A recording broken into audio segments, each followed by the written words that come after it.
being sent out to everyone to read, there could be assumptions made that we're not considering the guidelines that are being published by the California Department of Public Health.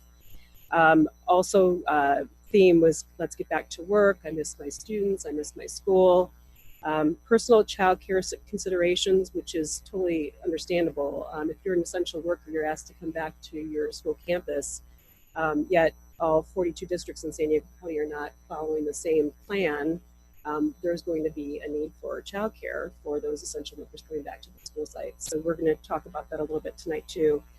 Hybrid model feedback again, home distance learning model for families, and that we also received through their comments, and I'm excited about this part, is the ideas for training. So any comment that was created is kind of like an assessment to me about what their needs are. So when we roll out more training for staff and students, that they would have that content. Next steps, admitting a few more people. So one thing I wanted to talk to you about tonight, and this is actually, we've been working on this, as you know, for a while now, but it actually was finalized today with the federal mitigation of learning money that we're receiving. So you may have seen in the news where San Diego Unified talked about $45 million that they're receiving from federal mitigation funding, and we are receiving our own funding of about $5 million. So what we've been doing is, given the priority to bring all of the children back, using the safety guidelines that we have, and using all of the space that we have on campus, because that was definitely part of the input as well, is don't just think about your confined walls. Where else could you find space in your campus to help reduce, basically what they're asking for is reduced class size to consider for social distancing. So what I'm recommending to you all tonight to consider is in our TK through grade 8, TK already through grade 3 is 24:1. We've done the models. We can do social distancing in the classroom with single desks and create that condition where children have 6 feet apart in the classroom from TK to 3, no problem. Checked it, we verified it. We're actually looking for more additional single desks to make sure we have those desks, because you all know we've been trying to go away from single desks for many years. We have kids working more with pods and groups of children. In grades 4 through 8, we typically run those class sizes under. But we can take that mitigation funding and reduce the class sizes to 25:1, and then also have social distancing in the classroom for grades 4 through 8.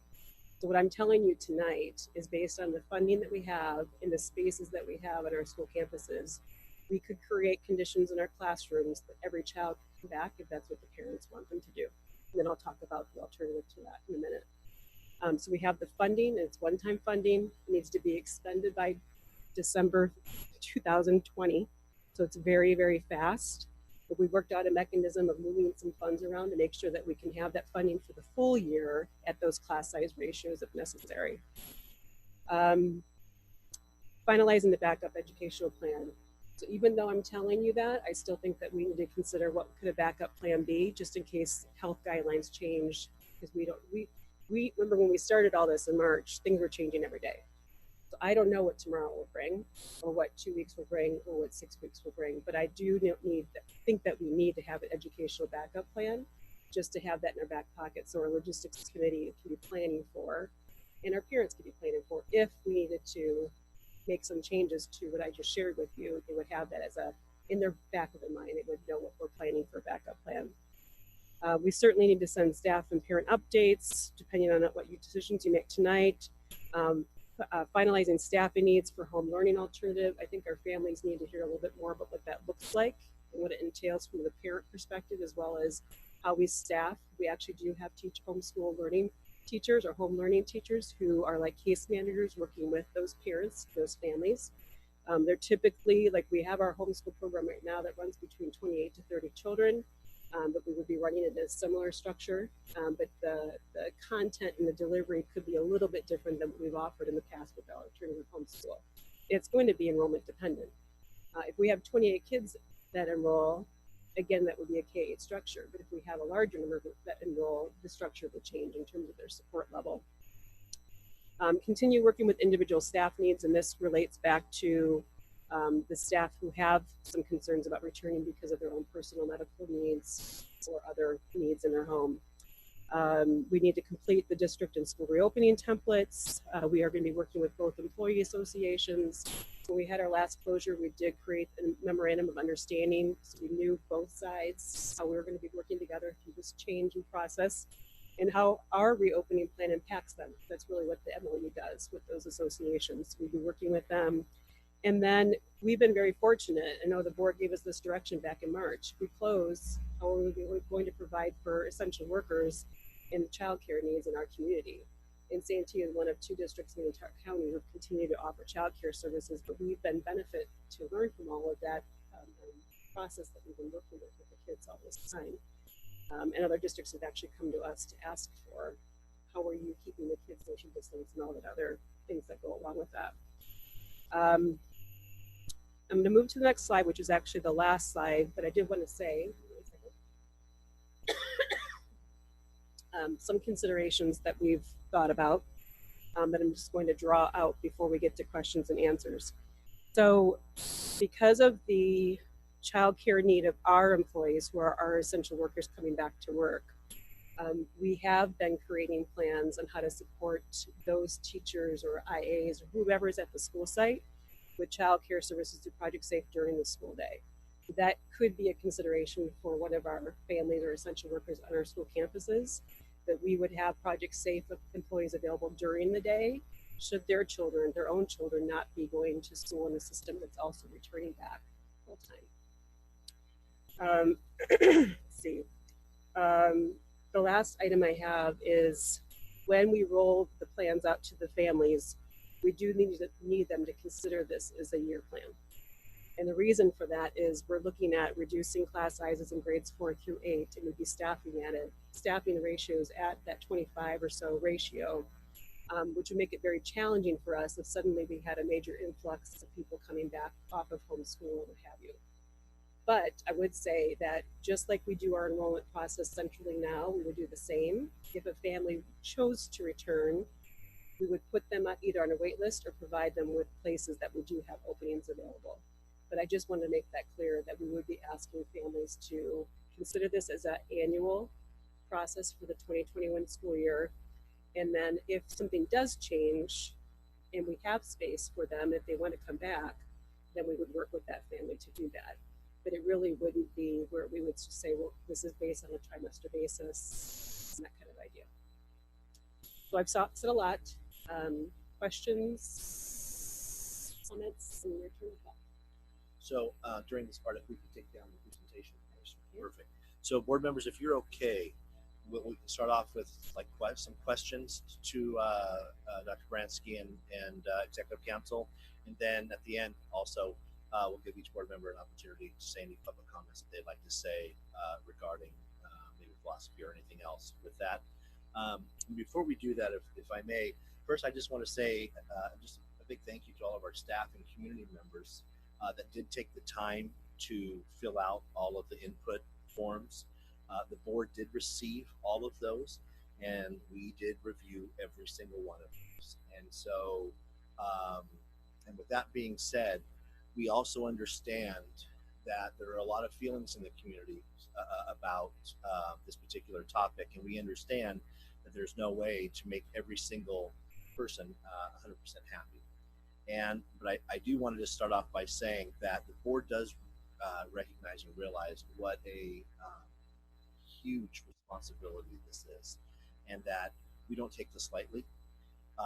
We have been looking at this for a very long time, and these are unprecedented times. I mean, in our wildest dreams, did we ever think that we would be in a position looking at this? But please keep in mind that the safety and well-being of our students and of our staff, they are definitely in the forefront while we make this decision. And so I just wanted to start off by saying that. And now, board members, I'll open it up to you for any questions about tonight's presentation.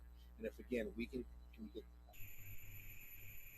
we're not seeing it on our screen, we're seeing the presentation stuff.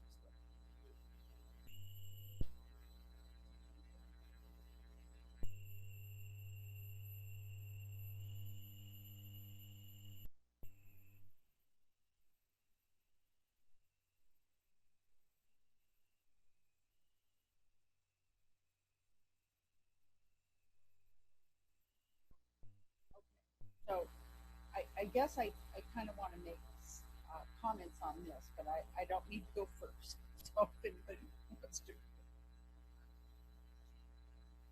Sure. My only question is, will the logistics committee continue meeting after July 17 based on any new updates or mandates that come along, or is that their final meeting date?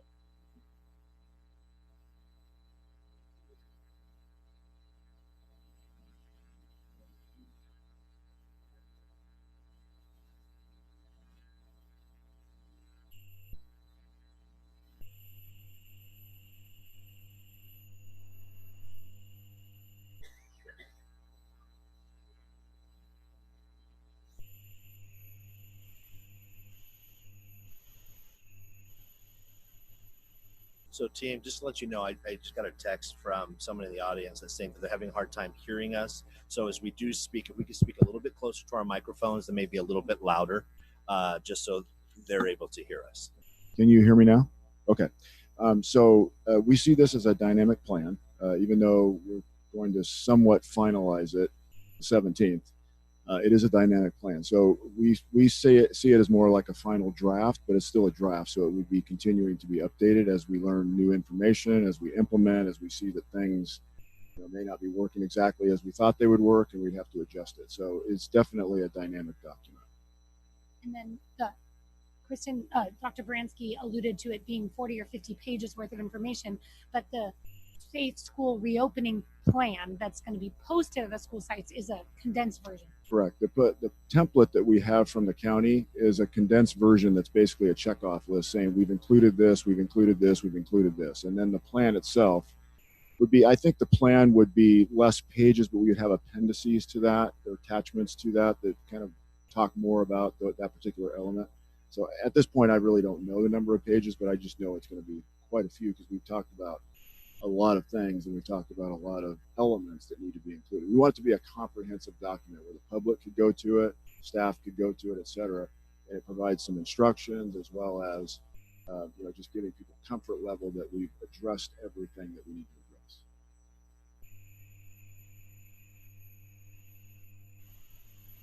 Please. So I really appreciate the slide, but I think I think in a way, I hope it's clear.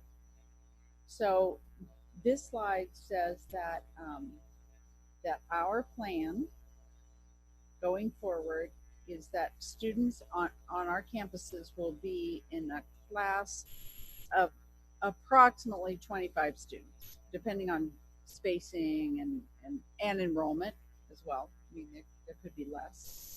So that's number one, and that's TK through 8th grade.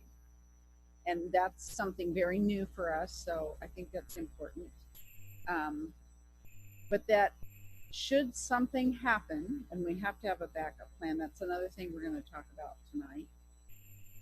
And then the other thing I was really excited about, and I want to make sure that we just sort of reinforce it, is that we read many times in our staff comments that how am I going to do this if my students are not in the same back to school situation or whatever. So you're saying that the plan is that we'll have childcare available because our teachers are essential workers, just like our firemen and everyone else. They have to have childcare as well. So we'll have that available on various campuses. Is that what we're saying? It is, and I should clarify that it's school-age children. Well, yeah, right. Yeah, of course. Right. Not infants, but right. Yeah. But just to clarify that is with cost. That is it's not free, right, but it's available. It's available. If you recall, last year it was about maybe January or so. We did create a new structure for Project Safe that we now have a employee discount that we never had before. Thankfully, we have that in there, so it's a 20% discount to what others are paying. I think that's great. And then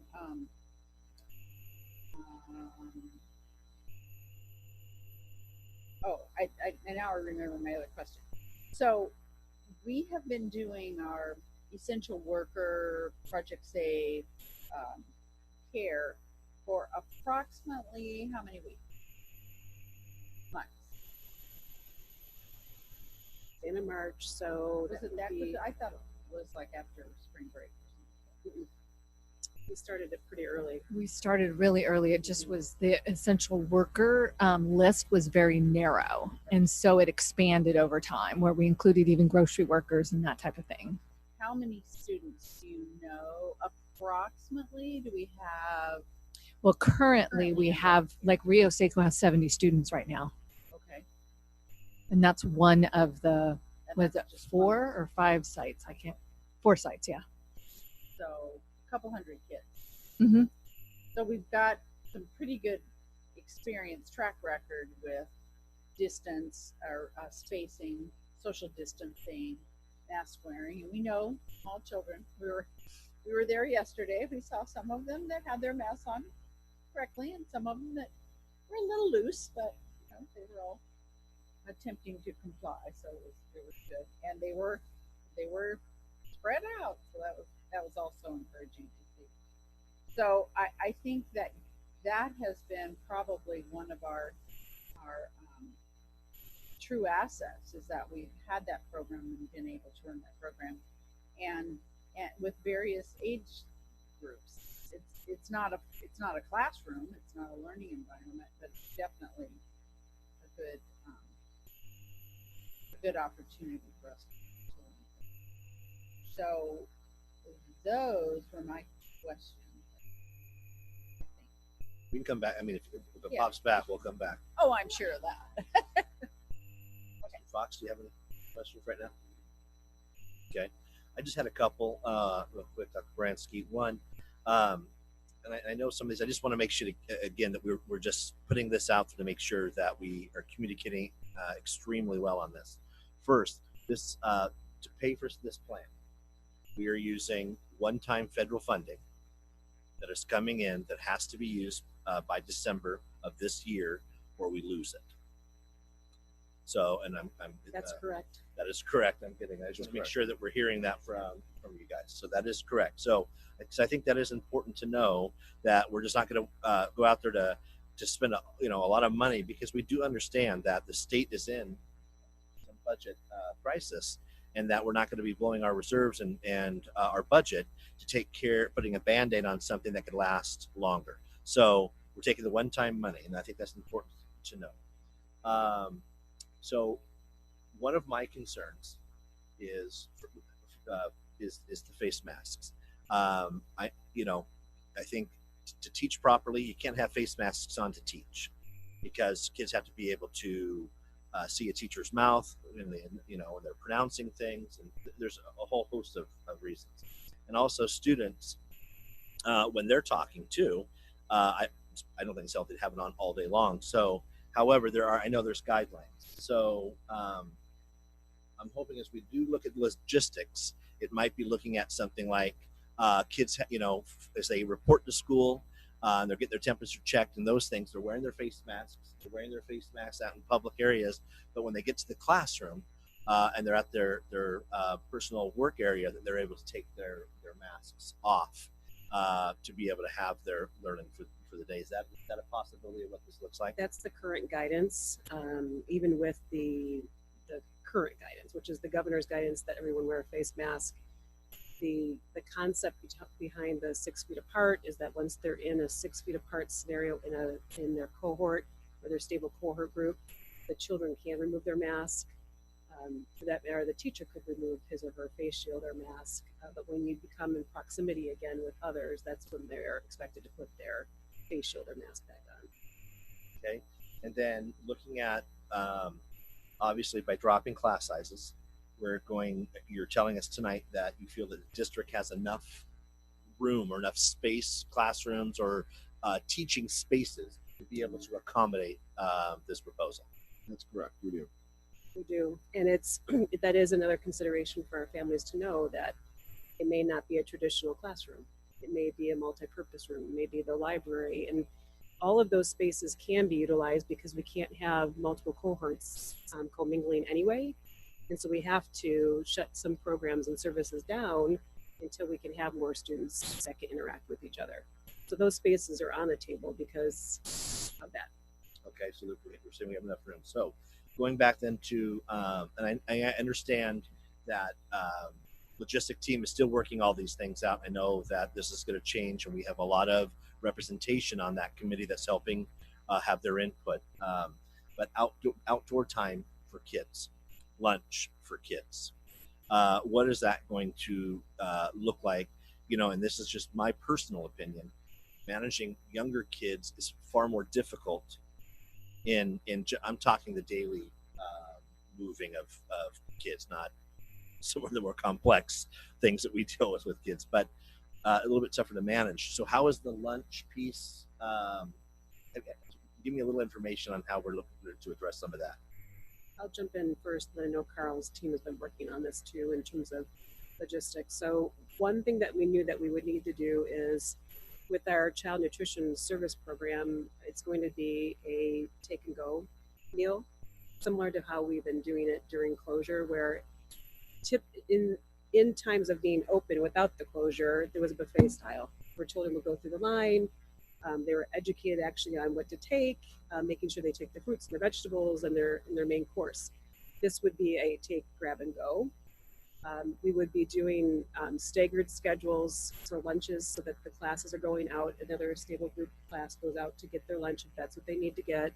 And then Child Nutrition Services is also going to be putting mobile carts in various locations around the campus to make sure there's not just one location to go to pick up food, because we need to make sure that we keep some separation for students that way. Right now we're looking at, and this again is going to take the work of our planning committee, but also our principal team, because it's a really important team to help us with all the logistics necessary in a school site.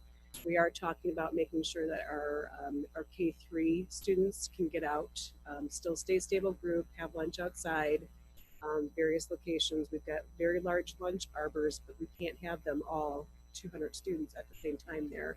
That would be some scheduling that we can be working on, making sure that they have outside play that's designated outside play for them on their campus until the time that our kids can start having stable groups playing with other stable groups. So that's going to be a challenge for the kids. We know that.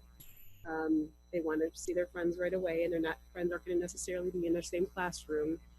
And then in 4th through 8th grade, our current thinking, but again, this is where staff comes into play, and this is where our principal teams come into play as well, is that they would be actually eating in the classroom, and then they would have time outside after lunch that staff would help us with conducting, because we know that they need to get out too, but it would be an additional outside time. And then we're also talking about additional campus aid needs that we have, because we need some additional campus aids to help us solve this structure. So kids will also get that, as you said, like recess for outdoor time. Right. Okay. The other one I wanted to ask about, so the safety piece for our staff. I understand, they're essential workers, but as far as like personal protective equipment, PPE, we are going to be covering all of that for the employees, correct? We are, and we know we're going to have a distribution that's a state actually went out and purchased. Originally, they told us it was going to be a 60-month supply for every single staff member and for student PPE equipment as well. We've actually been told 60 days. Yeah, 60. I don't want to do this for 60 months. 60 days. Thank you. We are told now it could be more like a 45-day supply. So we're being told don't expect the large supply that you're going to need to get you through the pandemic time period. So we are actually purchasing more PPE equipment. The concept right now is that we'd be able to give teachers choice about face shields and face masks. We know some will want to use both. Some may want to just use a face shield, but they need to have a protection in terms of in front of their face. So we are working on that right now with the county, because actually PPE will go through a centralized distribution through the county Office of Ed, and we all submit orders for that. It's not like it's a first come first serve. We all have been allocated. This is how much you're going to get, but we have to put our order in. So I think for the plan to work, it is important to know. I mean, we say things like we supply tissues for our classrooms. We all know after month 3, we're not doing that anymore, and the teachers are supplying that for themselves. This can't be one of those things. So I think that's really important that if this is the expectation, this is where we want to go, that we're getting that out. We are going to take care of all of the PPE for our essential employees, our teachers, our classified employees that are working at our school with our kids. That's extremely important. I think that second, I want to add one more piece to that, and I apologize, board members. I've been taking notes, so that's why some of them down. The other one is I know as we looked at the budget, as we're spending some dollars, we also realize that there are going to be things safety-wise that come up that may be unique to a classroom just because of the shape, or unique to a teacher, and that we do have funds to be able to work with our staff to take care of those additional safety needs that we have not thought of yet. That's right. Yes. That's pretty important. It's accurate. And I also did want to mention, because I think this is important too, that typically in a shared classroom environment, kids share materials. They share school supplies. Teachers submit orders for bulk, orders for crayons and pencils and paper and things like that. So we have put a contingency in for an additional per pupil expense, so that children have their own sets of materials, which will actually help later down the line, because teachers will have a lot of these extra materials in the classroom, but kids will not be able to share what they typically have been able to share in the past. So we are putting that contingency in place as well. And I think just one more, and then I'll let you guys go. I know it's been said by Member El-Haj. So what we're looking at is for the 2020-21 school year, moving our ratios to roughly the TK through 3rd grade would be the 24-1, and 4th through 8th grade would be 25-1. And again, obviously there could be some minor adjustments, could be lower depending on the size of a room. Maybe it was one extra, so it's just close to that. So with that, my last question would be, we're going to have to hire a lot more teachers. So what's our plan with that? That would probably be Mr. Larson over there. It is. Carl had my microphone. So our plan with hiring more teachers, it's a pretty substantial number. We do have about 300 applicants sitting in our applicant pool that we posted back in March. We just haven't had a reason to get into it yet. So we do have a large number of applicants. We would start right away. Look to those who've been in the district previously, but we would want to get involved as quickly as possible to make sure that we're staffed and ready to go. For us, it's about another 30 teachers. 30. Mm-hmm. Okay. All right. That's what I have right now. So sorry. Ms. Burns, I do have Yes. a question. We'll start down there at the end. So Mrs. Ryan, let's didn't work our ask way me, but back over. I'll- So, Dr. Bransky, could you explain how you see this working in middle school? Right now, kids change classes. Is that going to remain the same, or is there going to be a different structure? We would need to maintain stable groupings, and that's actually a really good question, because I didn't clarify that in terms of what our typical junior high scenario looks like, and that is dependent on the school campus. Some of our junior highs include 6th grade, and some don't include 6th grade. So it's school dependent. If you are in a typical school that has what we would say would be departmentalized classes, I see a teacher for language arts, I see a teacher for science, I see a teacher for history, etc. We are recommending that they are stable groups of children, which means that children remain in the room and that the teachers move to the students. This obviously could be opened up later, but in terms of trying to maintain that stable group of children, the issue with the departmentalized and having kids switch rooms is really the cleaning and the sanitizing in between those switching of students, switching of classes.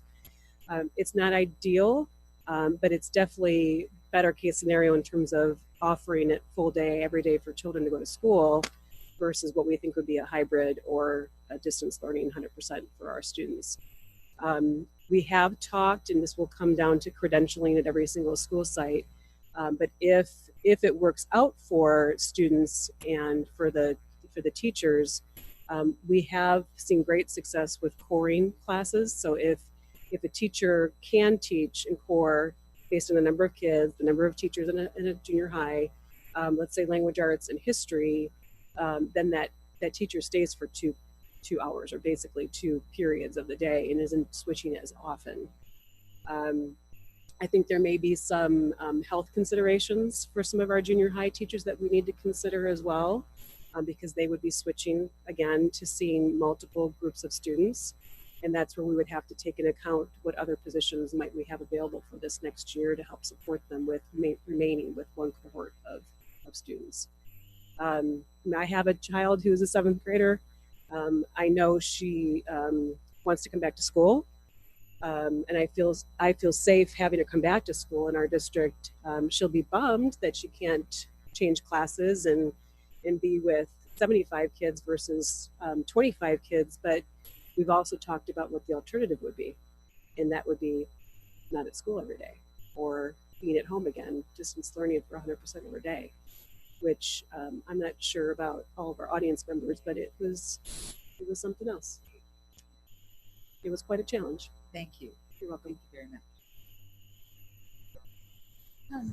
Couple questions following on Barbara's question with junior high is, are we planning to have electives, or would it just be core subjects? It would be core subjects. Even PE would be very, very difficult, I think, to manage those first couple of weeks. But again, that's where we would ask staff to help us with, how could we get PE implemented again without mixing cohorts of students. Because we've talked about PE for so many years. We really believe in making sure that kids have that physical time beyond just running, but also skill development and physical education. But that is not the priority at this point. It would be making sure that the kids can come back for their core subjects. And as we can increase electives or PE or those types of programs, we would. And I'm almost scared to ask this because I don't really want to hear the answer, I don't think, but will we be allowing parents and our volunteers on campus? Do kindergarten moms get to walk and dads, sorry, Dustin, get to walk their kids to class? Do teachers get to have room moms that are helping with prepping assignments? Like, what happens with that? Mr. Christensen's going to speak because I've been talking too much. So that actually came up as a subject last time we met with the group, the reopening logistics planning team. So what we had talked about is obviously we need to limit the recommendation is to limit visitors on campus. Obviously, if they're there, they need to have masks and so forth. So what we talked about is kindergarten parents, of course, want to be there with their kids. So what we talked about is allowing them in, but having sort of a set space for them to go, so they would be allowed to come into the campus, with their kids and so forth, but kind of have set space by the classroom to assemble. We also, with special education, there are some unique needs with that as well. And so we talk about having the parents come in for that, but having sort of a structure to it so we know exactly how it's going to happen and where they're going to be. So it's not just, walking the campus, it's a structure to it. So there's certain exceptions, I guess we could make to that. But the overall guidance is to try to limit as much as possible. I know there's times during the year that parents want to come and view a class as well. So we're going to have some discussions about that with the reopening logistics team about how we would make that happen, perhaps by appointment or something like that. So essentially no assemblies, no student performances, things Correct. like that. But will teachers be able to have a room mom or somebody that can help them like prep assignments or do things like that? Or well, we're trying to limit volunteers, and what right now our thought process is that we would probably not have volunteers. But again, that's probably one of those dynamic document ideas. We sort of implement it that way, but then we say, well, maybe we can make some exceptions, have some structure to that. It's just this idea of having people come on campus, unannounced, without structure to it. That's concerning. And so we'll try to create some structure to it and allow those opportunities, but have to do it within some limitations. And does that apply to field trips? Are field trips off the table? Field trips, we're saying no field trips at this point. I don't like now, your it answers. would be virtual. They could do virtual. They could do virtual field trips, but not on buses. Zelhas, you're up next. Bummer. Well, there were 1,205 responses from families and members of our community that responded, and by and large, over and over and over again, we read, we want our children to get an education, we want our children to be safe. So I think if we have to give up a field trip, and I know about, and I having just had two grandchildren that were in kindergarten, I can't even imagine the work those poor kindergarten teachers are going to have to do because they don't have the volunteers. But it's we're doing the best we can do with the circumstances, and the main idea is to get children back to school. And I've said this to everybody I've talked to, that kids need school. And this is what I, in my heart of heart, believe is best for children. And it's not pleasant for all of us adults, but it's really, to me, it's the right thing to do for kids. I do have a couple of questions that I just was thinking about. Are over this, well, before all of this, before summer, and there's been some modifications, but we've offered free lunches to just about anybody who drove through the line. Are we still doing that, or will the students enter their code? I mean, I don't know that we can do it forever, but Right. So the plan is we're still doing it actually during the summertime. Right, But, right. When the school year starts, it would be going back to the National School Lunch Program okay, guidelines. So that would be the differentiation and the entering the code. However, we're not going to have them enter the code. We are going to have the cashier do that, so they're not touching the pin pad. So it might slow the line down a little bit, but the idea is for the cashier to be the one to do that and not the student. okay, and but it would be as before. It would be as before. So That's if correct. I sent a lunch with my child would carry their lunch out to wherever they were assigned to seat if they were Correct. a younger child. Playground equipment off limits, pretty much. So right now the plan is, the structures themselves, the plan is to not have those open because that makes it very difficult to disinfect, and you have kids mixing and so forth. So the plan is to not have those open, but have other games that they can play that would be limited to their cohort. Obviously that would include balls or other items. Those would be disinfected after play. But the play structures themselves would not be open. Okay, so our fogger thing wouldn't work on that. No, it's not. That's not the best way to do it. I'm sure Because there's a lot of crevices, a lot of ins and outs of it. So yeah. Okay, so I need one to ask that. And then with regards to our, if a family says, and we did have a couple hundred responses where family said, thank you, but no thank you. I want my child to stay home with me for the year. If a parent says, that's the option for me, I do not feel safe sending my child to school, we will have available for the families a learning program, and that learning program will be site-based. It's not district-based. So if I'm a third grader and I go to Carlton Oaks, and there are enough children at Carlton Oaks that warrant having that program there, that we can justify having a teacher dedicated to just that program, then those students would be a part of the Carlton, I'm just using a school, the Carlton Oaks home learning program. It's not necessarily you're a homeschool kid, you're getting homeschooled and that's it. Because that was what I read a lot, was that I want my child, I don't feel safe having my child on the school campus, but I still want my child to feel like a part of the school community. So that's our plan. Am I understanding what our plan is? So the one piece of that is that it's really dependent on the number of children. Correct. And Obviously, so yeah. it would never take away from a child being a Carlton Oaks student. But let's say there's only 4 children at Carlton Oaks and there's 20 over at Carlton Hills. They would be in one caseload for a teacher. Okay.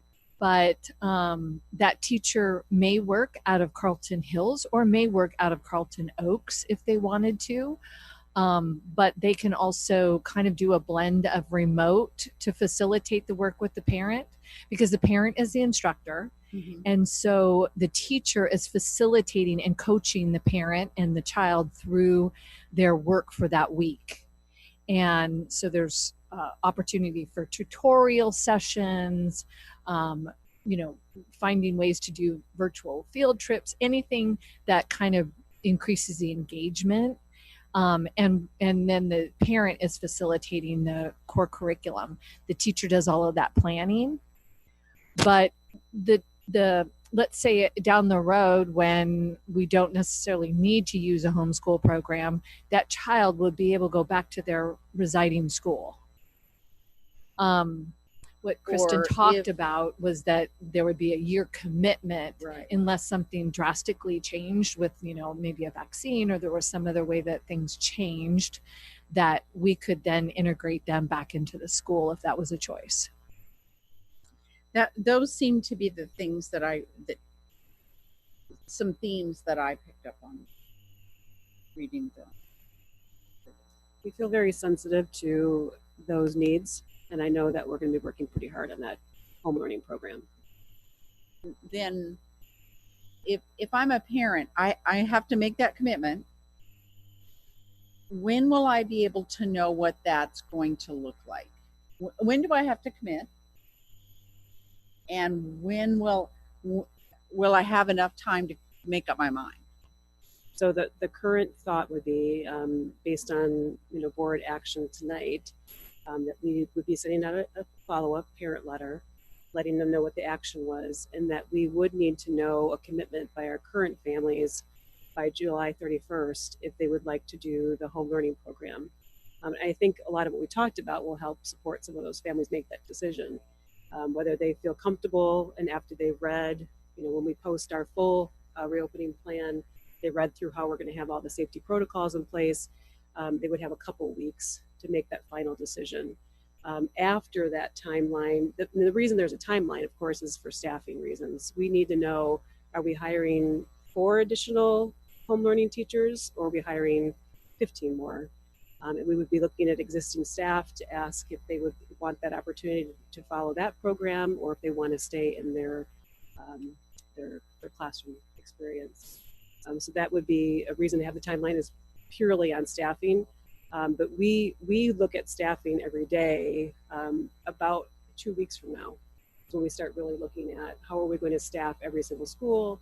And so by the time we have that direction from our parents about how many want to do the home learning program, then we could finalize the staffing for that particular program. We have a pretty clear definition right now. Actually, we've even added to the definition of what kind of our parent responsibilities would be versus what a teacher case manager responsibility would be.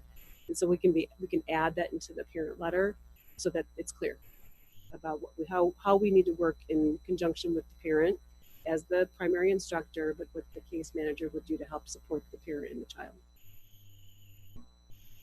Mr. Fox. A couple other things that we've noticed from the input from the community is sanitizing rooms and the use of restrooms. Could you or somebody else, if you don't want to speak anymore, address that? Carl, I'll let you take that one too. Yeah, sure. So obviously that's a big part of our plan. We have a whole section in there on sanitizing and so forth. We have a group that's working on that. Primarily the idea, of course, is to sanitize every night. So we have the Clorox 360 machines. We can use those.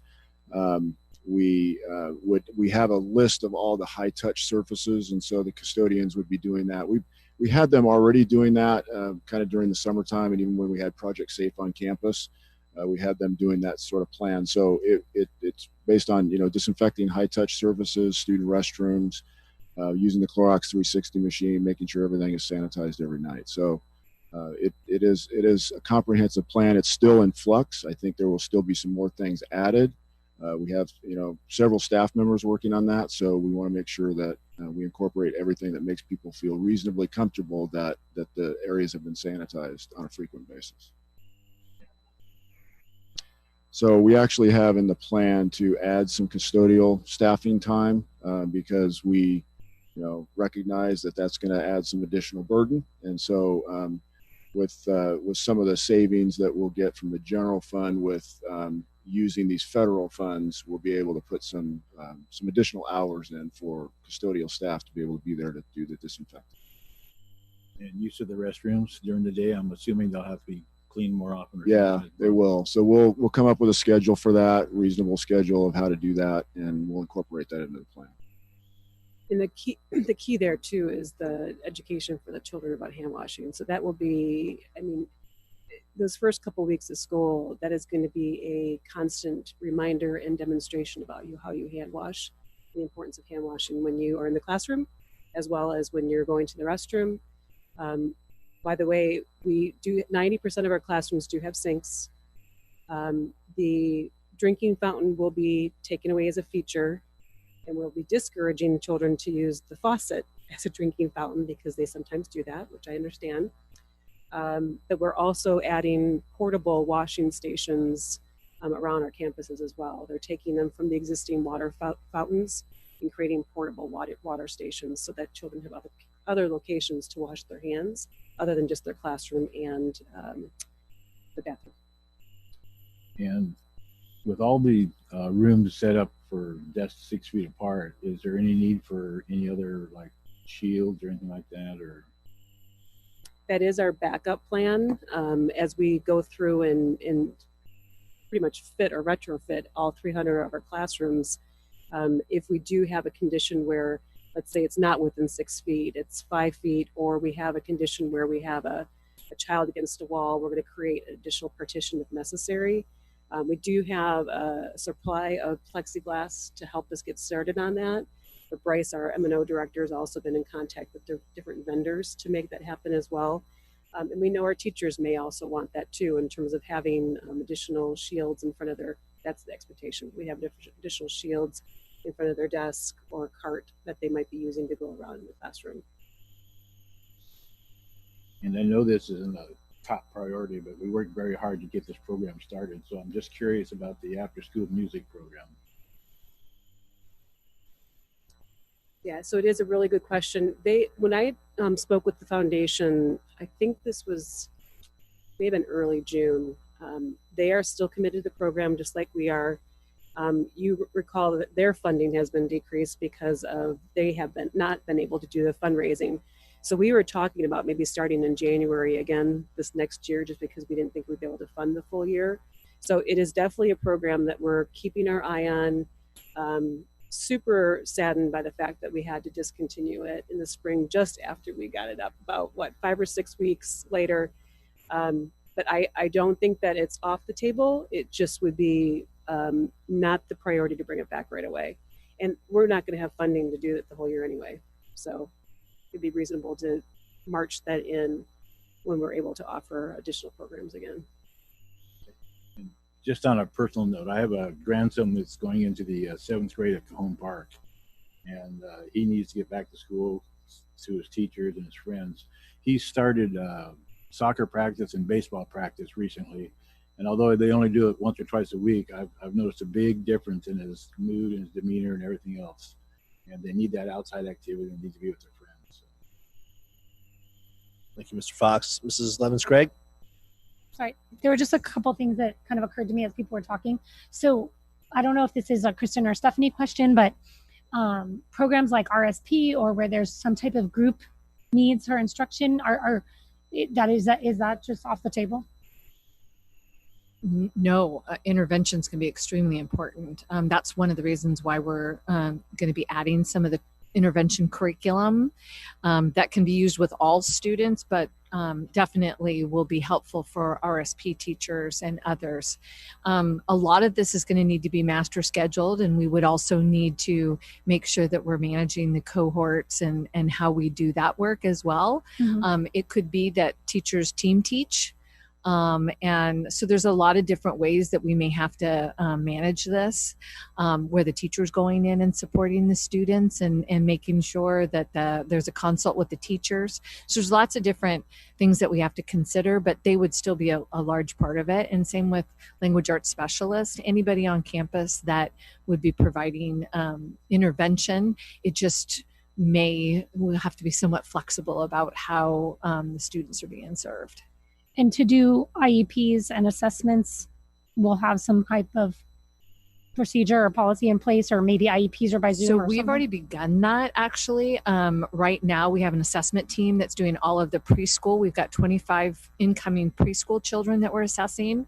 And so the special ed team has been putting together a full, they were the face shield, and they are doing the assessments with the little ones right now.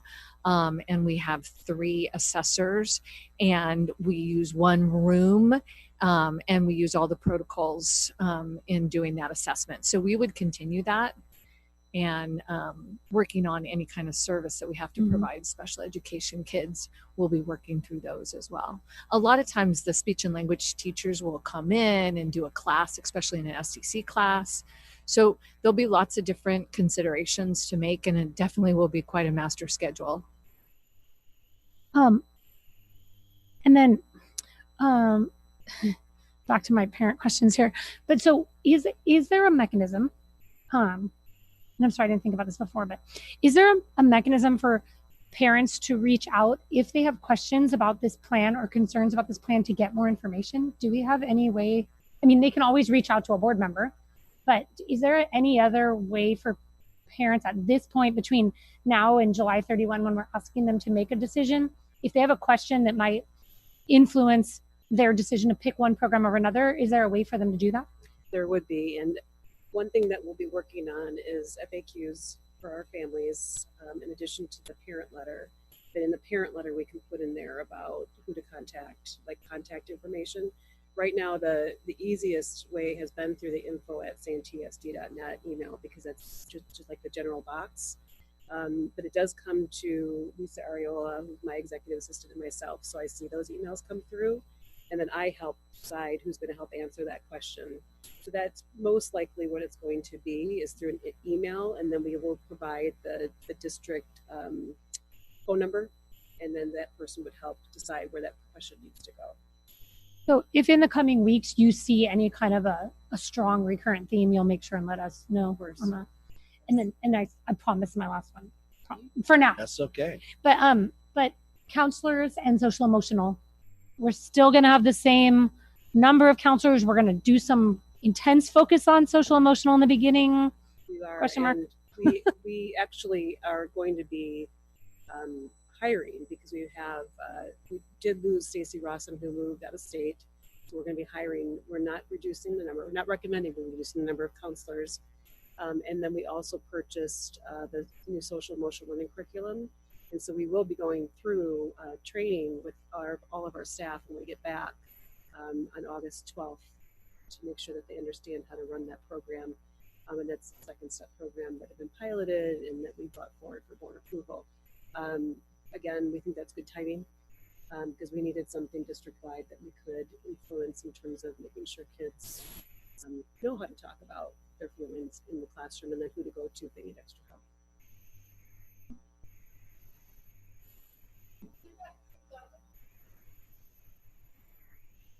Oh, please. You just brought something to my mind, and I apologize, I didn't think of this sooner. In the past, and we've often had varying opinions and differences of opinion about particular subjects, and so this will be no exception. But it's important that our kids pick back up on their academics, no doubt about it.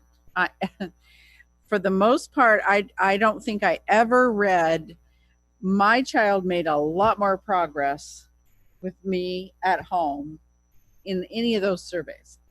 What I read was my child lost momentum. My child was losing ground academically, but knowing young children, they don't just walk into the classroom, sit down, and say, okay, let's get started right away. And we need to really, I think, it's my opinion, I think we really need to send the message that we need to kind of stabilize. We need to get the structure settled down. We need to get the kids in a routine. And then we need to start moving on. That's not to say we're not going to address academic needs, but primarily for the first week or two, we really need to get, everybody needs to get back into the group. We've also established in the past different assessment schedules. Will we still be doing the same assessments that we were doing before? Are we going to be on the same schedule that we've been on before? Are we saying we don't want to say as a board, you know, we don't need to know where they are and we don't need to move them along academically, but are we saying we need to move them along at the same pace? Or are we saying we need to realize that we need a little extra time? I think I read somewhere that there were some assessment tools to find out where the kids are. And so some of the placement ideas and one of the pieces that we put in the budget was purchasing the iReady reading and their ELA program and their math program. They have a universal screener in that for both ELA and mathematics. So the teacher will get a good sense. It's has a standard alignment. And then what's really nice is that you can kind of personalize the lessons because it's adaptive. And so if there could be some children who have been excelling, and there could be children who have some pretty significant gaps in their learning. So, this full, which is a range that we get anyway, but this would be an opportunity in addition to core curriculum that they have as a resource. So that's one. And then for the other students, and many schools have used this at the primary grades, but we have worked with Lexia to open that one up also K through 8. So there's lots of different opportunities for children to extend their learning beyond even their school day to do some intervention work. And I happen to know that Dustin Burns spent a little time with Lexia, so he knows something about it. But I think some of these will help. And that's great. I mean, then we're going to know where they are. But what about our trimester assessments? I think that's where I'm really. Oh, I see. So as far as that goes, we haven't really set up what that will look like. I do know that CASP is putting out new tools for teachers for assessment, but we will be putting together an assessment guideline because we still need to measure. And that's a part of the accountability system too. We have to write a plan that's due September 30th. And in that, we have to put how we're measuring student progress in that. So that will be an aspect. So we would still need to have some measurements at the trimester, but we have some of those built in, like iReady. We'll be able to do a trimester benchmark to see. We'll be able to do a few others besides just CASP. Okay.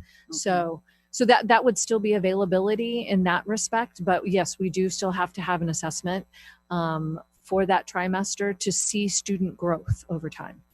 And when would we, I know the plan is September 30th, but when is the trimester? What is it, November? I want to say it's November because, I forget. It's just before conferences, and I don't remember where that fell this next year. We would still be doing the one-on-one reading diagnostic with kids with our K3 benchmark assessment system. And everything that Dr. Pierce just mentioned would also be produced through our home learning program as well. Right. Because they also follow the same assessment tools that our children in the regular. Yeah, and then the next one's February. So it's somewhere like in November. I can't remember exactly the date. And we give flexibility because sometimes teachers want a little more time for, scoring writing and some of those other things. And so, we try to be flexible about that. But the kids will have done the assessment. I think I'm most worried about like kindergarten, first grade. I mean, really, our first graders are basically kindergartners because they started in August and they were finished in March. As far as structured Mhm. classroom learning was involved. So, you know, I think that's where my worry would be, that they're just not as acclimated to a classroom environment, and it's going to take a little bit longer to get that rolling. I think you would probably just have, I mean, there's going to be a time where you have to assess. Of and course, it's not yeah. just kindergarten and first grade. I think it's like Everybody. Yeah, you see where and everybody there's is. going to have to be some catch up Uh-huh. in order to get kids to the point that they are ready to go forward in the grade they're in now. Uh-huh. But there's a lot of lost learning. So I think a lot what I'm hearing now is, so there's a lot of these kind of things that we're going to Right. have to address as we go forward.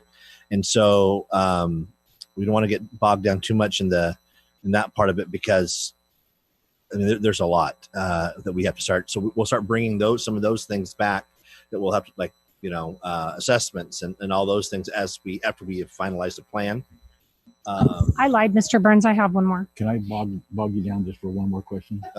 So hold on one second, because I was notified that Mr. Larson's response was not heard. So I just want to make sure it's out there. The question regarding hiring. So, and I'll just paraphrase for Mr. Larson. So the question was about hiring staff. We are going to look at, if this plan is approved, up to potentially 30 teachers out of that plan. And we would be starting immediately on that plan of hiring. We do have about 300 applications that came in roughly around March.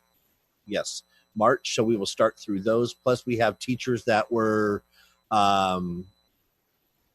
temporary last year that we'd be going back to taking a look at. So that would be part of the hiring plan.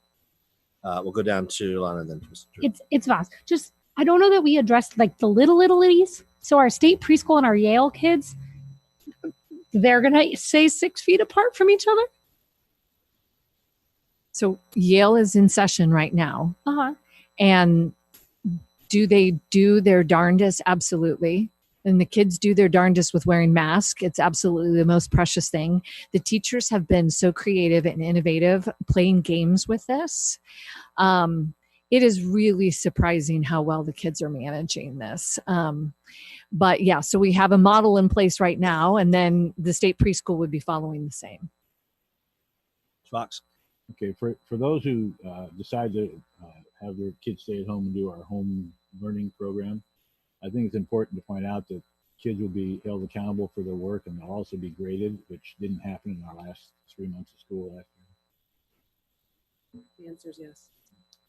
All right. So board members, just to wrap this up, if there's a 30-second statement you'd like to make regarding without questions. Don't I just want to look if there's anyone that wants to say that before we move to look for a vote on this one.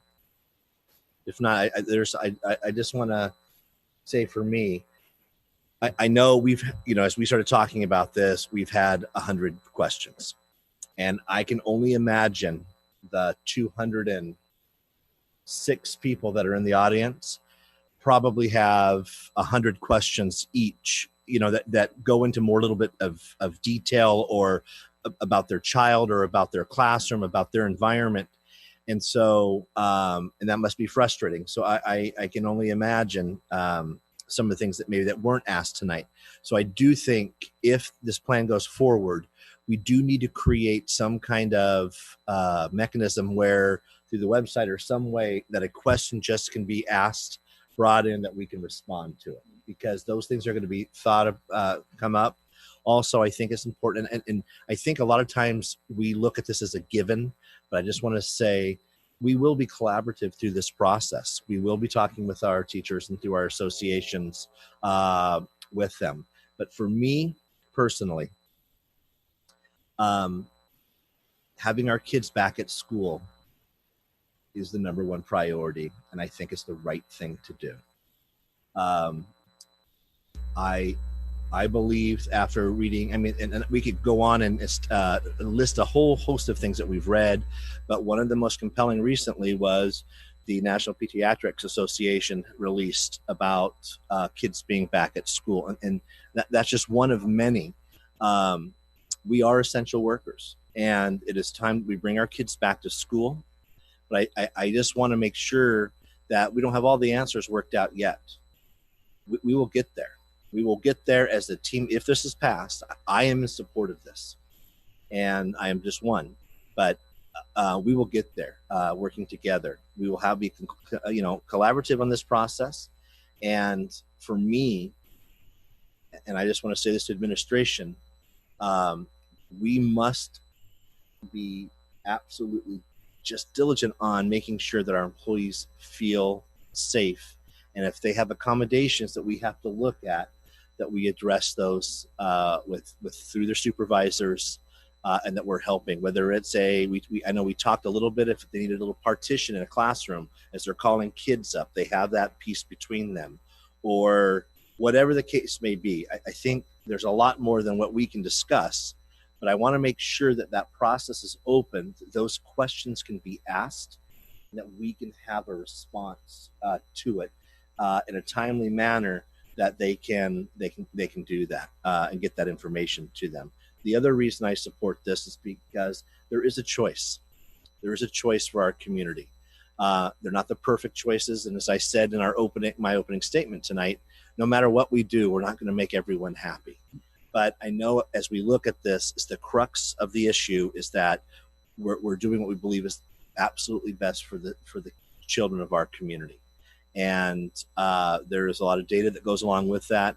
And also, I do believe after reading all of the information that we have received, and we've been out in our community talking to our constituents, we are doing what they are asking as well, as in whole, as a majority. So for me, those are those reasons.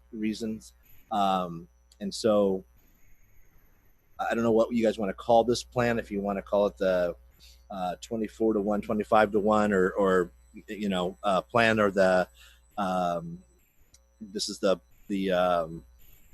2021 superintendent plan for next year. So with that, I'll put it out there if there's a motion to accept and to move forward.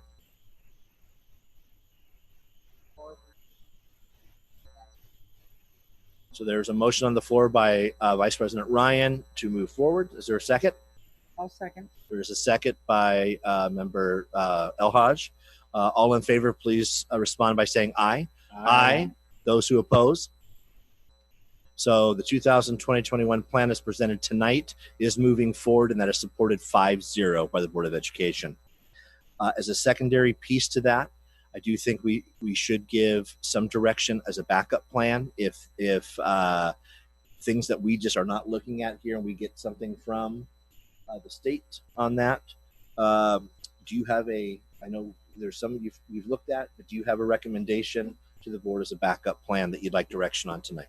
So based on our commitment to making sure that we could be with kids every day, which has been a commitment that we've been talking about for weeks now, I would recommend that the backup plan be an AM/PM, meaning that every child has an opportunity to come to school every day, whether it's an AM session or a PM session.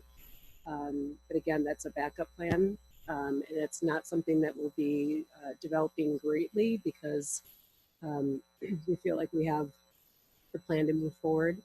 But it would be helpful tonight to have a approval and or discussion on a backup plan, so we don't have to do that later, just in case.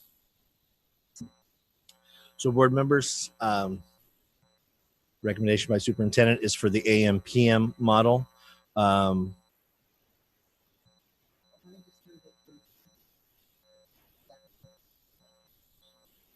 Okay, there's a motion on the floor by member. All right, there's a motion on the floor by Vice President Ryan. Is there a second? I'll second. Seconded by Mr. Fox. The only piece I'd like to say to that before we take our vote is I think it boils down to a safety piece. I think it's extremely important that our kids are seen every day, so their welfare can be checked by their teachers. They're able to express there's a lot of things that are going on in their lives. So if we had to go to that, which I don't think we will with the plan that was presented tonight, but I fully support that. So unless anyone else wants to say, I'll call for the vote. So all in favor, please say aye. Aye. Those who oppose? Hearing none, the backup plan of the AM/PM, if needed, does pass in support of 5-0. So, Dr. Let me just mention that we heard that over and over and over kind of what the backup plan was. Whatever the plan was, request for more. So sorry, forgot to turn that on. The request from our community, no matter what plan we did for a backup plan, and that's what it should be looked at as the backup plan, is that we do our very, very best to keep families together. And so I mean, I frankly don't see a reason not to, unless there's a special education piece or something like that. But I would think that that would be a directive that we all want to just emphasize. And I agree. And I think if that even looks remotely possible, we do have to have some discussion, because there's also, for me, I think there would be, we'd have to look at priority for Project Safe, for kids, for the, there's a lot of little factors that we really would have to look at if we had to go down that road. And like I said, I don't think we're going to, but if that does happen, it needs to get back to us to be able to do those things that you just mentioned. So, Dr. Baranski, we've taken action on both those items. Is there anything else that you feel you need direction on from the board from item 1.1? No, there's not. Thank you very much. All right. So moving now to item 2.1, which is the approval of the monthly financial report. Dr. Brand, we'll just go to Mr. Christensen, because you've talked a lot tonight. So we'll let him have it. Thank you. Can you hear me? Okay. All right. So the monthly financial report is for activity through May. We ended the month with a cash balance of about $12.7 million in the general fund. And of course, we're past the end of the year, but we were able to meet all our financial obligations.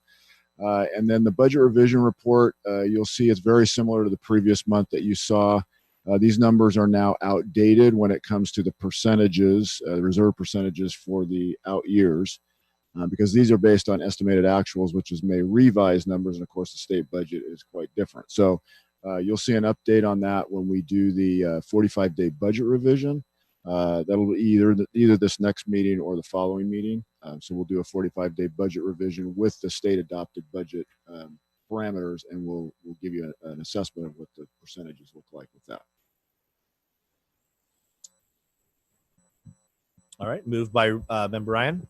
No second. Seconded by Mr. Fox. All in favor, please say aye. Aye. Anyone who opposes? So that item 2.1 does pass 5-0 in support. Now moving on to item 2.2, which is the bond follow-up on the survey results. And Dr. Baranski. Thank you very much. Dale Scott is here this evening to share with us results of a second survey that he had conducted in our community. If you recall, Dale was with us about maybe 4 or 5 weeks ago, talking to us about the initial survey results related to a potential bond that we would be going out for and asking our taxpayers to support in the November election. We gave him feedback that first board meeting where we talked about the initial results, asked him to look at revising the ballot language to see if that would make a difference. And so he's here this evening to share with you the results of that. This is an informational item. We don't need action this evening, but we would be bringing forward a resolution for the board to consider at the next board meeting. So Mr. Scott, I believe that you have the mic. And I've unmuted you. And it's muted again. Hold on one second, please. There we go. Thank you. There we go. Thank you. Can everybody hear me? Yes, sir. Good, thank you. As the superintendent said, we made a presentation on the results of the survey about a month ago. And what came across was that there was strong support for a number of projects, strong support for the district, that was for sure, among all voters in the community. But when we got to asking them the specific projects that were being delineated by the potential ballot language, I thought there was a disconnect between those, and the amount of enthusiasm and support just didn't translate. So I said, maybe we're asking the wrong questions here. So let's go back. And by the way, if we can go to slide 2, please. when we went back into resurvey, we made sure we talked to completely different people. So this is it's the same parameters. They have to be registered voters. They have to be say that they're going to be voting in the presidential election. It's balanced, so it's the same number of in terms of age, gender, party affiliation, et cetera, et cetera. But we really cut it down in terms of size, in terms of length. I mean, we only asked a few questions because we wanted to get really down to it. It was about half the time. The first survey was over 12 minutes. This one was about 6 minutes. And remember that the margin of error here is about 5.2. So let's start with just a few initial questions. Because we wanted to make sure we had sort of the same parameters. If we can go to slide 3, please. This was a question we asked, and hard to see, I know, but this is the question we asked about their experience with the district. Do you have or have you ever had children or grandchildren who attend or are now attending school in the Santee School District? On the left-hand side of the screen are the results from the May survey, the right-hand side from the June survey. Remember, we're talking to different people, but they're almost exactly the same. I mean, almost exactly the same. So it felt good. We still have a representative group. If we can go to slide, thank you. If we can go to slide 4, please. We asked a similar question, either from what you know or what you've heard. How would you rate the quality of education provided by the Santee School District? This is amazing. These are exactly the same numbers from May and June. You see 17% of the people say the quality of education is excellent, 47% good, only 2%. And remember, these are not just parents. These are only half of which of the voters who've had children in the school system. 2%, only 2% poor. So strong support for the district. Same on the next slide, slide 5. I won't go into detail. Strong support for the belief in the fiscal responsibility for the district. So as you've seen before, we asked the respondents, or we have the caller ask the respondent a few questions to make sure that they understand that this is not a sales call, that they're really being asked their opinion. And then we read them what we believe to be the ballot language. Now on the left-hand side is the ballot language that we asked in the previous survey. And the important part is, most of the important part is in red. The projects that we had asked at that time were for a general obligation bond that would improve student safety and school security, that would upgrade classroom emergency preparedness, and that would repair schools, including the sewers and the storm drains, and some other things as well. In addition, the size of the bond that we asked at that time was $50 million, and the amount of the tax rate we estimated to be 3 cents per $100 of assessed valuation. Now, what we found from that previous survey, as we started looking at, after we asked this question, we asked a number, we asked a number of follow-up questions to determine how people felt about those various projects, how they felt about the size, how they felt about the tax rates. And then we use that information to say, perhaps if this was a different size and some different projects, then we would have people that would show the same level of enthusiasm they have for the district for this tax measure. So you can see on the right side, we have changed this question somewhat significantly. The projects now listed are renovate classrooms and restrooms, not previously modernized, improve campus security and student safety, and replace outdated electric infrastructure. In addition, we lowered the size from 50 million to 27 million. We lowered the tax rate. It can be described as either cents per $100 or dollars per $100,000. And there seemed to be more of an affinity to having it in the dollars per 100,000. So we lowered it to $19.50 per $100,000 of assessed valuation. And then we added a few things at the end that were sort of the taxpayer protections, if you will. So we said all funds spent locally, qualifying for state matching funds, and no money for administrator salaries. Now those are in every bond issue, but we wanted to bring them out to make sure that everybody understood that's what was happening in this program. So if we can go to slide 7, you can see the results.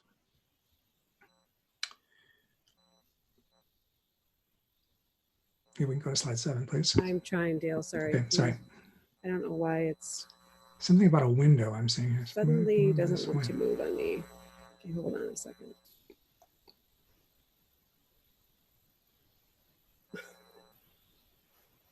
I gave you a better display and now I can't get it to move. Well, let me talk it through as you attempt to move it. It won't be as visually as great, but I will tell you that it did move the needle as I expected. So in the May version of those questions, you just barely broke over 50%. Now remember, you need to have 55% for success, and that there's a 5% margin of error one way or the other. So this was not a very encouraging survey.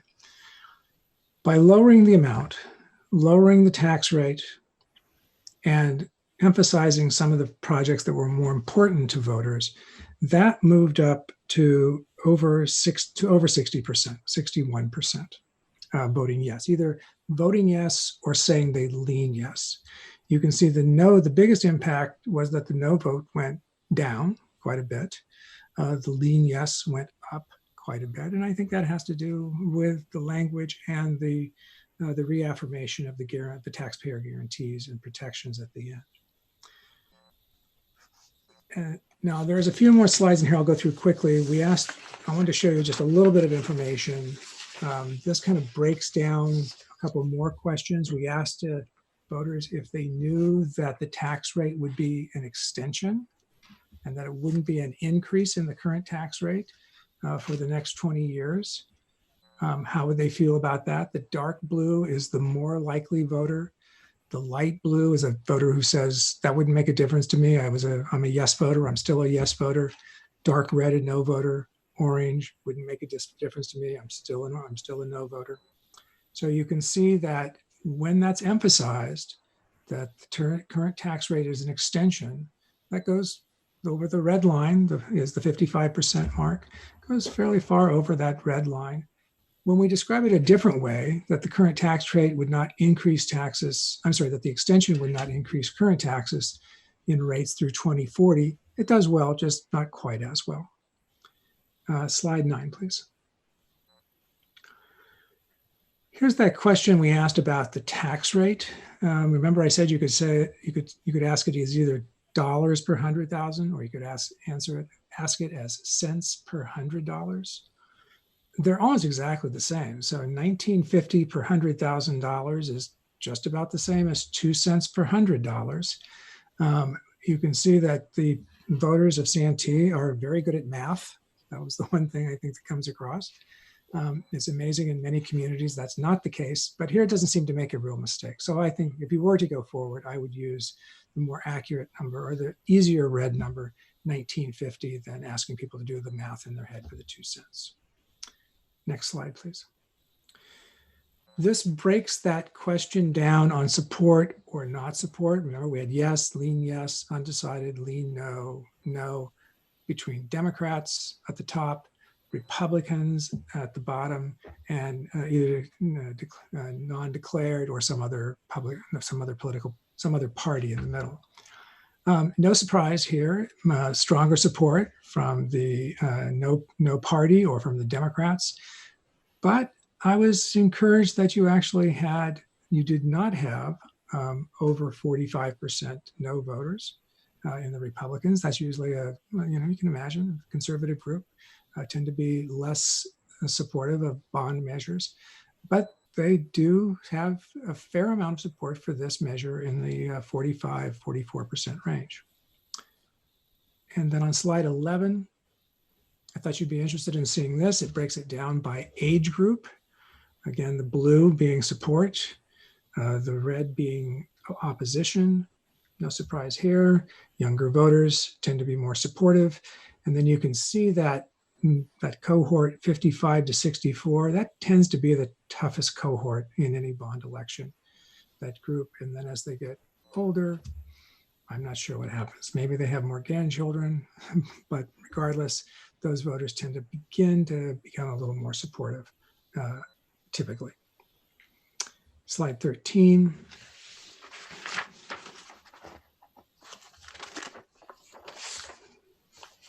Slide 13, if you can get to it. Thank you. One last slide.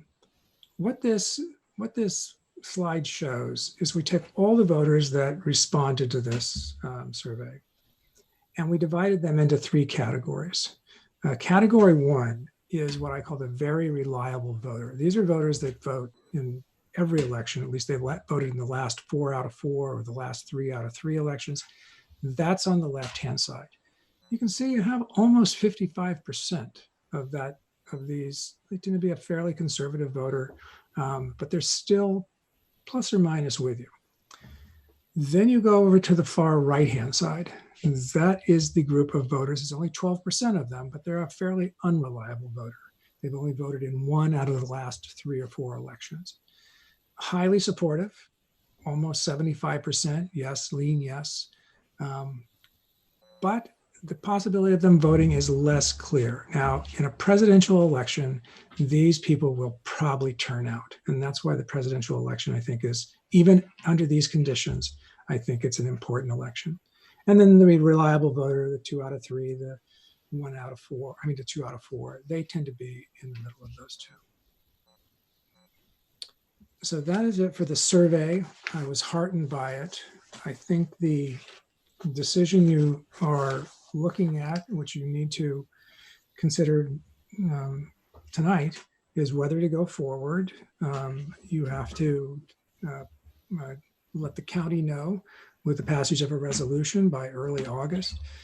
It is obviously not as robust and positive as it would be in a position where you had 67, 68, 69%. But that is a good solid number. Over 60% is always kind of our benchmark. And with that, I am happy to answer any questions you might have on the survey. Thank you very much, Mr. Scott. Board members, do you have any questions on the survey? So this one here, Mr. Scott, this is informational for us tonight, and we are looking to bring this item back for a vote next meeting. So thank you very much for your presentation tonight, and we look forward to talking with you next in a few weeks. Thank you. Thank you. All right. Anything else on this one, Dr. Bransky? No, thank you. All right. So moving on now to our item F, which is board policies and bylaws. Tonight we have 2 second readings. So I'll just put it out to the board.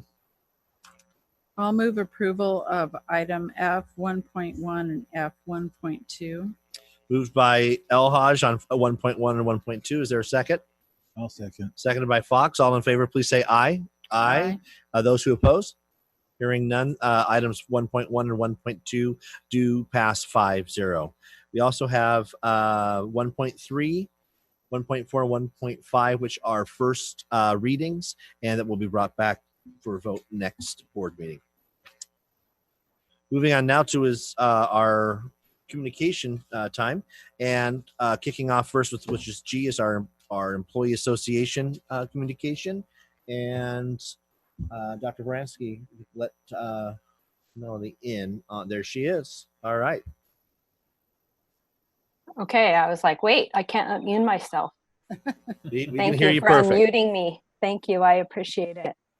Some things when you were discussing the plans, we've been on the logistics team meeting, and some of the things that you discussed tonight are issues, obviously, that we have as an association, as well as for teachers themselves. And one of the ones I was most concerned about is the plan for junior high teachers, that they would be moving from class to class. I personally, in my head, I don't see how that works. So it's a big struggle for me to see how that works when you have posters and anchor charts and science labs. I mean, so one class is stuck in a science lab all day. So how do you take all of your science lab stuff and do? So basically it's just textbook learning. I just, it doesn't seem to work. So I'm really a bit really concerned about that one. I'd like to see a copy of all of the results from the parent and staff surveys. We will be conducting our own survey for teachers. We felt that the survey that was sent out was much too open-ended, not being able to give any specific data on who can return and who can't return. I know we surveyed them in June, but I feel like things have changed a lot since then. You know, in June, things were starting to, well, maybe we'll get back to normal. And so, oh yeah, it wouldn't be a problem going back to work in August, but things are looking much different now. I think many teachers who have underlying conditions would be answering that survey much differently now than they did back in June. So we'll be conducting our own survey as well, and so we can get more specific data on that information. The other thing I'm concerned about is the fact that we're not offering any distance education option. I understand that we're doing a homeschool option, but homeschool and distance learning are much different. Parents may not be able to feel like they can teach their own child, but they could support their child if a teacher was teaching them through a distance learning model. And I think we learned quite a bit, and it wouldn't be crisis learning like we did back in the spring. It would be a completely different model, that distance learning would be an option that should be considered. So those are just my thoughts off the top of my head after tonight's discussion. Well, we appreciate that, Melanie, you sharing your thoughts. And I'm sure as we go forward, you'll be having your discussions with Dr. Baranski and as we move. But one of the things I know with all my heart, just like anything else we've done, you know, we have to go through the piece of thinking this through, but we also always seem to come together to do what's best for kids. And I know there's a lot of questions out there that a lot of them maybe we haven't even thought of yet, that you're going to be asking those questions, and we can work together to make sure that we address those pieces to move forward. And you know, in your conversation with the junior high, I would encourage you to continue to have those conversations with Dr. Baranski on that. Thank you. Board members, anything else?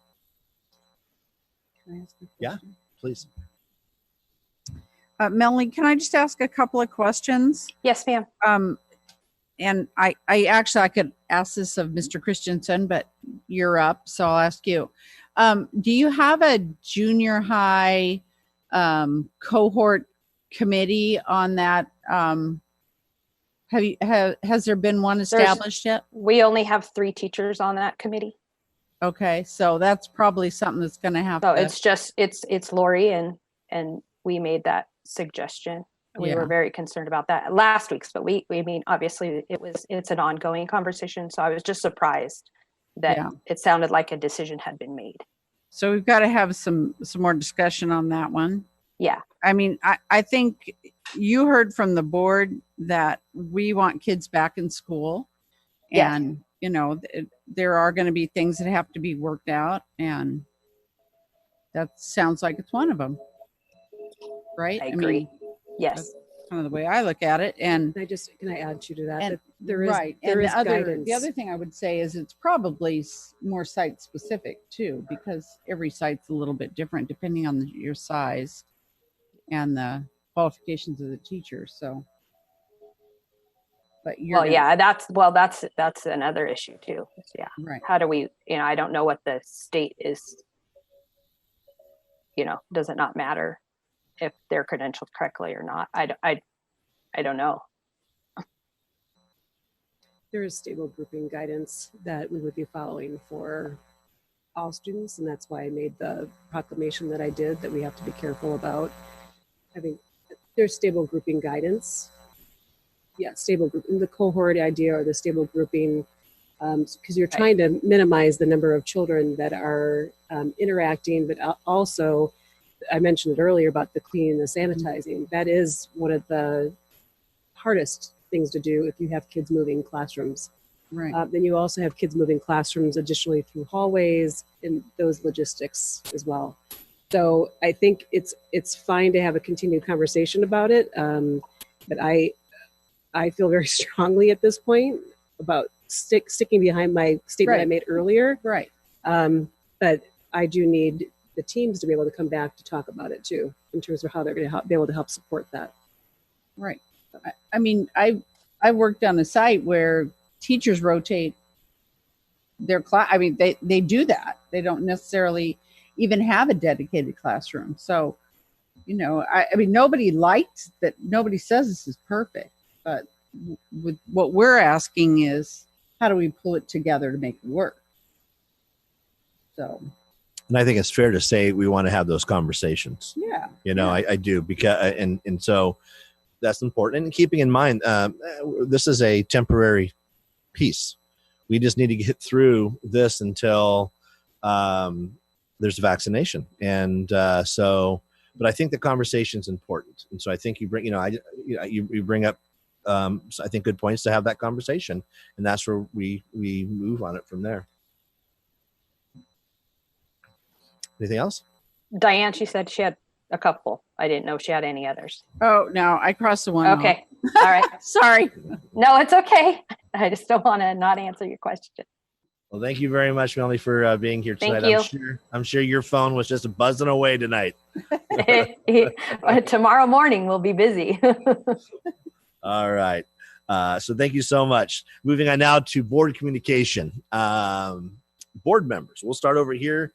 Mr. Fox, you ready? Nothing for Mr. Fox. All right. Mrs. Elhaj. I've talked enough. Okay. Mrs. Levens Craig. Well, I've talked enough, but I love the opportunity to talk. No, I was just going to say that there's really been a wealth of online learning options for us. I think over time, I know a number of us have attended numerous webinars.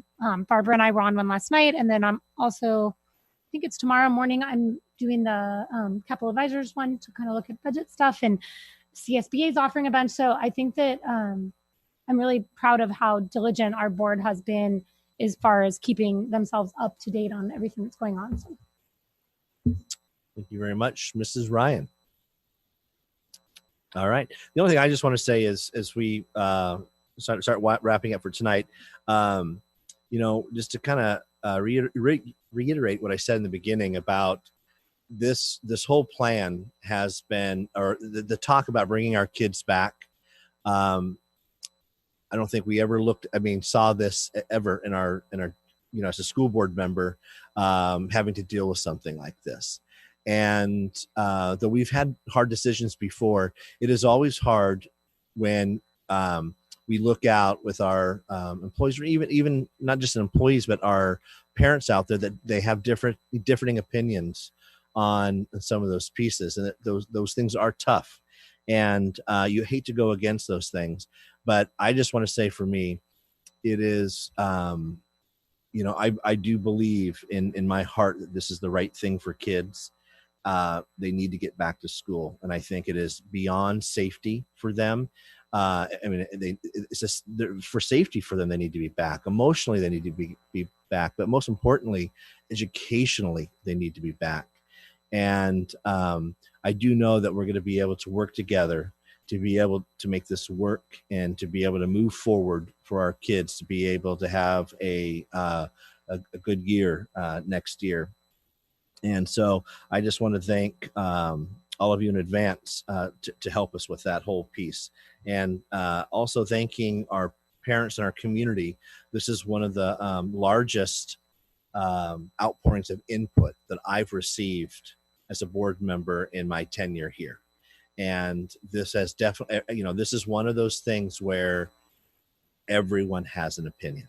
And it's not it's not one of those things, well, it's not a big deal to me, or everyone has an opinion. And I know we've been hearing them. We've been going out to our constituents and getting that information. And we will continue to work with our community and our staff to make this the very best, piece possible as we transition to the 2021 school year.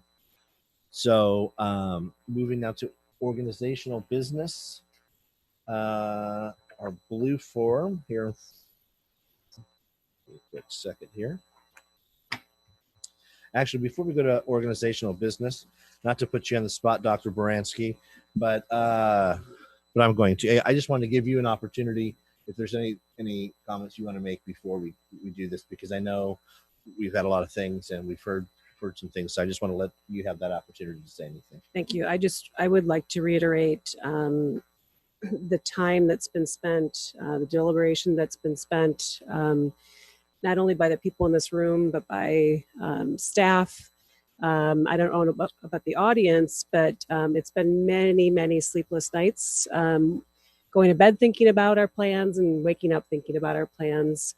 And I do appreciate the board taking action tonight, because I know that it's hard to do that, particularly when we know that there's fluctuating opinions.